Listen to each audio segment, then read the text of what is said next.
И покрај пандемијата гужва и празнична новогодишна атмосфера во главниот град. Накитени улици, булевари, полни маркети со новогодишни украси и декорации, преполн плоштад со луѓе кои на моменти како да брзаа за некаде.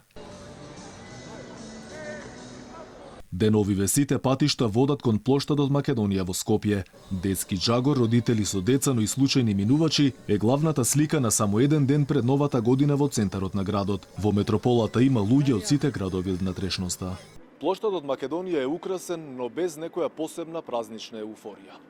Ведрина на лицата на луѓето речиси и да нема, но сите се со надеж дека следната 2021 година ќе биде многу подобра од 2020 во заминување, со надеж дека пандемијата ќе стане минато. Граѓаните велат дека излегуваат да прошетаат, но и да завршат по некоја работа. Новата година велат ќе ја дочекаат во кругот на семејството. А како поинаку кога за рестораните и баровите важат рестрикции. Тие работат, но само до 18 часот и тоа со строги правила и најмногу по четворица гости на маса. Дома со семејството. Не одиме никаде. 2021 очекувате да биде подобра? Да, ќе биде. Се надеваме дека ќе биде. Треба да бидеме оптимисти. Беше тешка година? Многу. Многу тешка година. Тука нека остане од 2020, од 2021 нека биде што велат све испочетка. Коронава да отиде, после еден нормален живот да се почне да се живее и да си ја Македонија да правиме европска земја.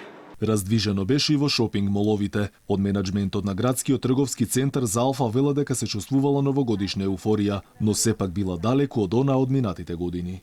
Најубав начин на забава пронајдоа преку шетање низ ГТЦ и низ плоштадот, така да сепак во целата оваа атмосфера од 2021 година на крај се осети малку по-позитивна атмосфера, така да се надеваме дека брзо ќе заврши пандемијата. Гужви и турканици имаше и пред поголемите маркети. Граѓаните ги користат последните часови да испазарат и како што велат, сите заедно скромно да ја прослават новогодишната ноќ. Инаку на последниот ден од годината во заминување нема да ја има традиционалната новогодишна прослава на градскиот плоштад, ниту пак слетувањето на Дедо Мраз со хеликоптер кој изминатите години им делеше пакетчиња на дечињата.